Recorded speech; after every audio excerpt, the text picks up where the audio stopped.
Alhamdulillah, wa salatu wa salamu ala rasulillah, wa ala alihi, wa sahbihi, wa man wala. Shumë njerëz kur flasin për Zotin, thonë se ka me mira fe në botë, ka me mira Zota. Ku ta dim nëse Zoti që fton ti për ta adhuru, për ta njësu, është Zoti i vërtet? Si ta dallojmë se kush është Zoti i vërtet midis mira Zotave që pretendojnë njerëzit? Faktikisht, për ta dalluar se kush është Zoti i vërtet është shumë e thjeshtë. Prandaj në këtë video inshallah taala do të tregoj në mënyrë logjike se si njerëzit ta dallojnë se kush është Zoti i vërtet me lejen e Zotit vërtet. Po t'i marrim gjitha Zotat që njerëzit pretendojnë se janë Zota, do të vërem se ndahen në dy kategori. Politeistët, të cilët besojnë në shumë Zota, dhe monoteistët, të cilët besojnë në një Zot. Le të flasim për politeistët.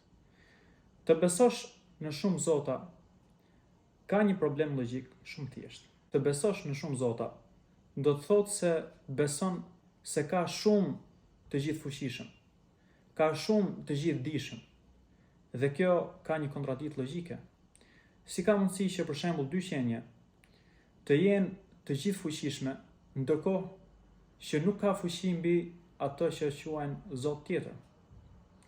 Pasi Zoti do të jetë i gjithfuqishëm, i plot fuqishëm, të përfshijë me fuqinë e tij çdo gjë. Dhe nëse do të themi se ka dy Zota për shembull ose më shumë, njëri Zot nuk ka fuqi mbi Zotin tjetër. E si rrjedhoi ky Zot nuk është i plot fuqishëm, andaj nuk mund të quhet Zot. Po ashtu ai tjetri nuk ka fuqi mbi këtë.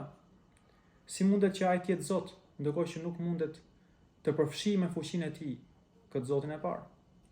Kështu që logjikisht politeizmi nuk bën sens. Le të flasim tash për monoteizmin. Tre fe përgjithsisht janë ata të cilët pretendojnë se Zoti i tyre është vetëm një. Është judaizmi, krishterizmi dhe islami. Le të flasim për judaizmin.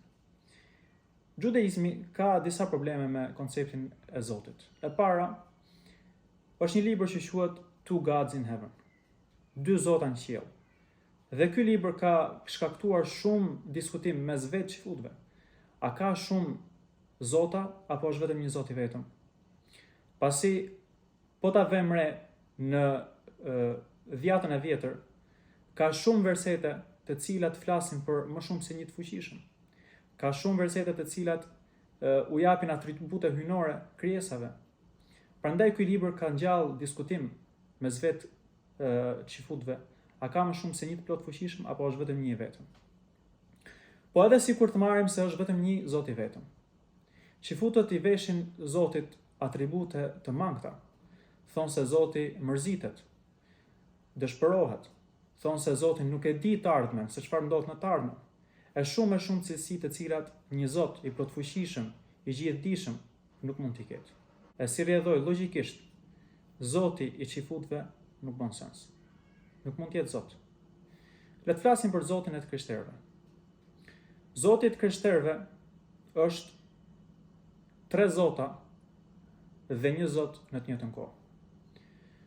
Logjikisht ka një kontradiktë. Si mundet që dikush të jetë Zot i vetëm, por të ketë edhe tre persona të cilat ndajnë të njëjtat atribute, të njëjtat cilësi në të njëjtën kohë? Si mundet që të jenë tre Zota, por edhe një Zot në të njëjtën kohë? Por le të flasim për njërin prej këtyre tre Zotave, për Jezusin.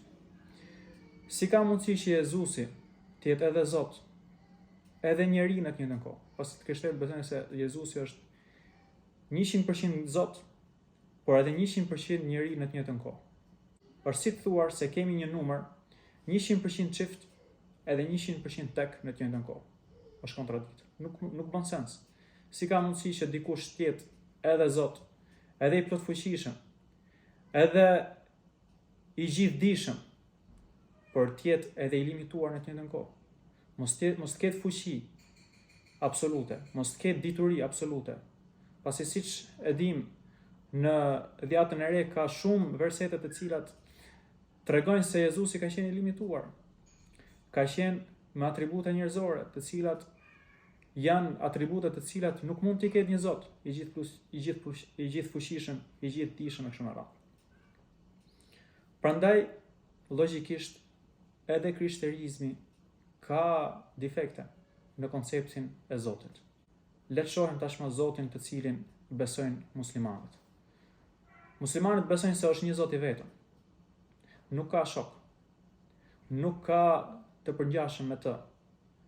Është i vetëm sundues, i gjithë fuqishëm, i gjithë dijshëm.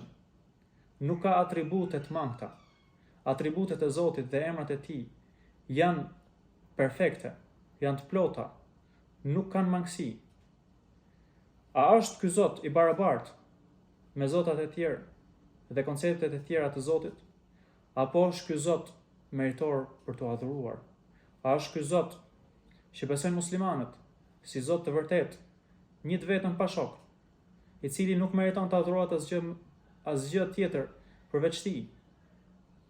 Njësoj si ata të cilët pretendojnë se është edhe njeri, është edhe Zot në të njëjtën kohë, apo ka 3 persona, por është një Zot i vetëm? Asesi. Logjikisht, pa marrë parasysh argumentet që ka zbritur Zoti në tokë, siç është Kurani, siç janë profetët, të cilët ftojnë për të ky Zot i vetëm. Por të flasim vetëm logjikisht, patjetër që ky është Zoti i vetëm i vërtet, i pa shok. Prandaj do të jemi prej atyre të cilët do ta ndjekin logjikën deri në fund. Logjikën e pastër, të qartë, apo do të jemi prej atyre të cilët thonë, kështu kemi gjetur brezat para nesh, edhe ne do t'i ndjekim ata ashtu siç i kemi gjetur. Walhamdulillahi rabbil alamin.